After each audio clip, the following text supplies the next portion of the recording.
There are rich teams and there are poor teams. Then there's 50 feet of crap. And then there's us. That's $1, man. What? Welcome to Oakland. Brad Pitt delivers one of his most honest and credible performances in his 20 years as an actor.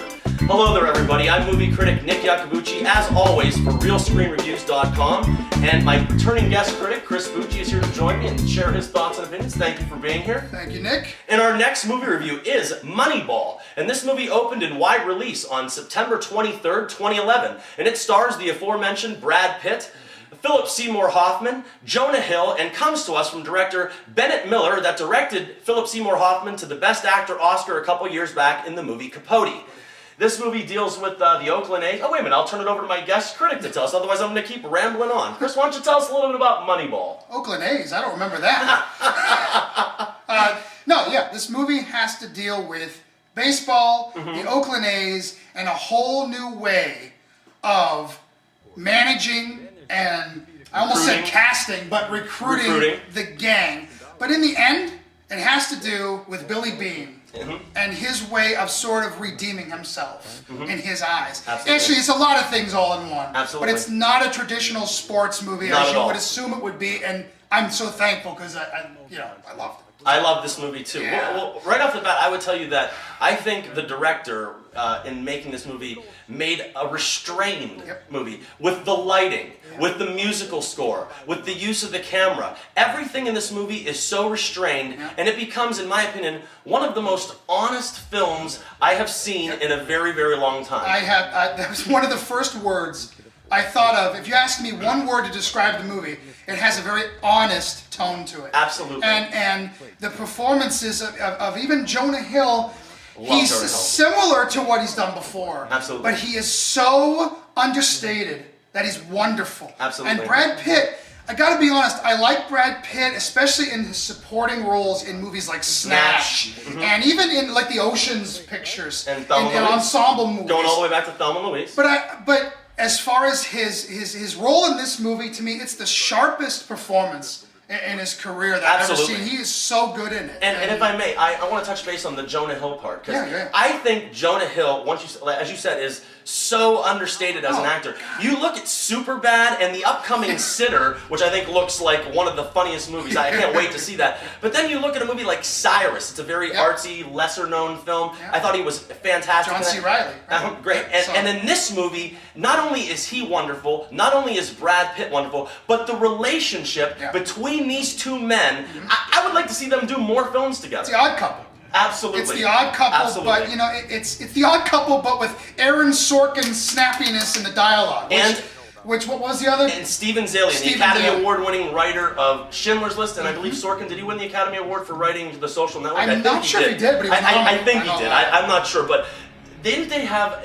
I would have never thought these two gentlemen could have intertwined No. their writing styles, because like you said, the snappy, one person immediately starts so talking, as soon as good. the other person stops talking, of Sorkin to mesh with Zalian's depiction and descriptiveness. Boy, it just was a wonderful blend. It's another one of those movies. It's a little over 2 hours, I think. One of the Just a fastest tiny bit, movies. and it was done like this. One and of the fastest My films. goodness.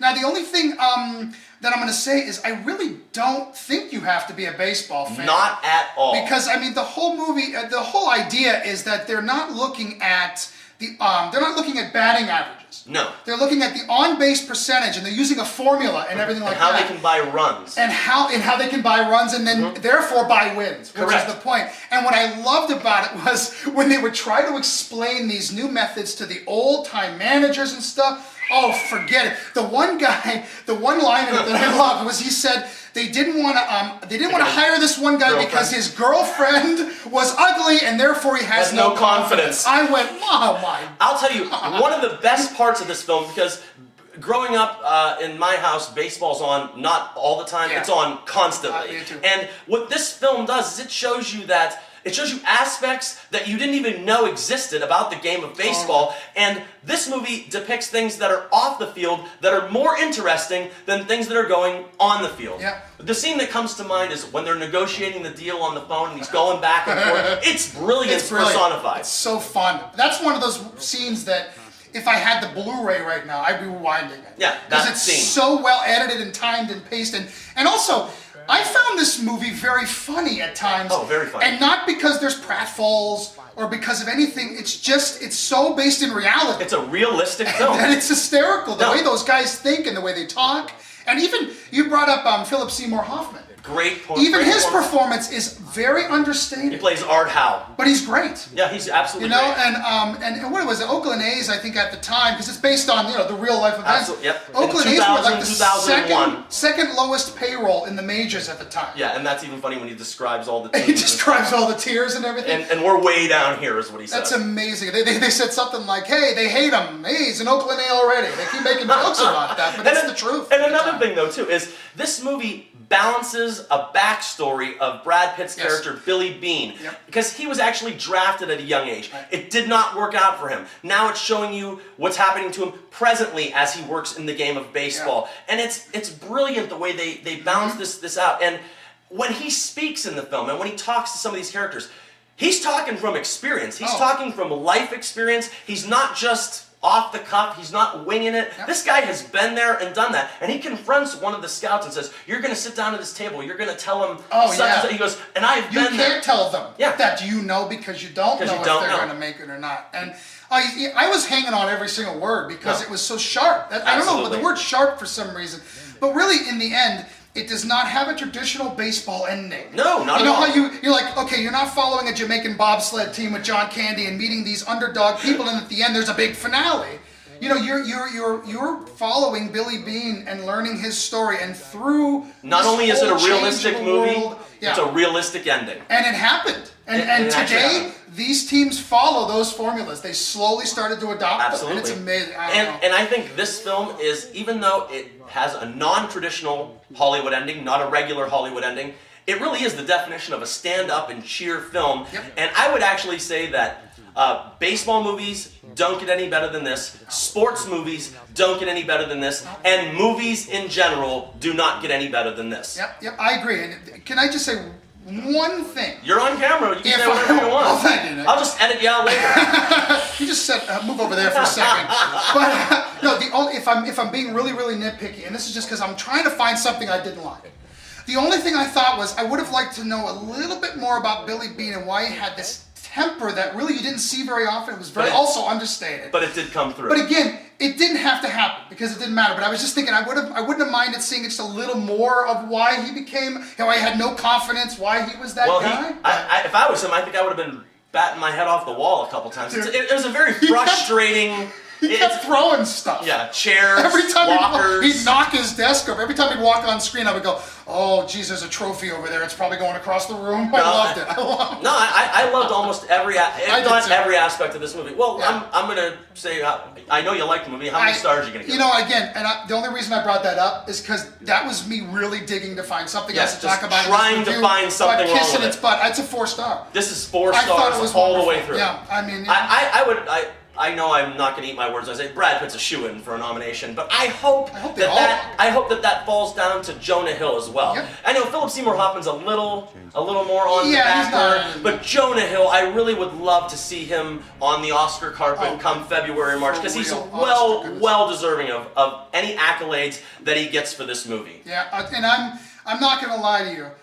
I have a soft spot for baseball movies because I love baseball. It's I my love the favorite natural. sport. So I don't care if it's Fever Pitch, which is a great romantic comedy, Yes. or if it's Major League from back Love in the 80s. Major League. The fact is I tend to have a soft spot, and so I went in with this with an excitement and was also pleasantly surprised when it was over because it was unlike any baseball movie I've ever seen. It's a real movie first, then it's a sports movie second. Exactly. And in every aspect, whether it's a sports movie, a drama, a human story, it's a 4-star movie on every level that it sets out to achieve. Definitely. Well, I don't think you can give it any more higher recommendation. I would say do yourself a favor and make sure you go out and see Moneyball because this is as good as movies get. I agree. Well, Chris, thank you so much for being here once again. Thanks and for having me, Nick. we're hoping that Chris is going to be coming back to town right around Christmas time. Now, he sat in for the original Sherlock Holmes about almost 2 years ago, but we want him back for Sherlock Holmes 2. And You think the dog will be in it? hopefully the dog will be back. Because when you have a boring movie, you always put a always dog in put there the to have dog in there. flatulence That's and stuff it. like that. Now, Moneyball didn't have a dog, didn't have flatulence because it's a 4-star film. That's why it didn't need the pet, Nope, okay? it had chairs flying across the room. Chris, thank you so much for being Thank you, here. Nick. It was wonderful having you here. It was wonderful having your thoughts and opinions. And as usual, we're going to end it the way we always do and say, and remember people, we're not always right, but only when it comes to the movies. And thank you for your attention. Plain crazy. If we win with this team, we'll change the game.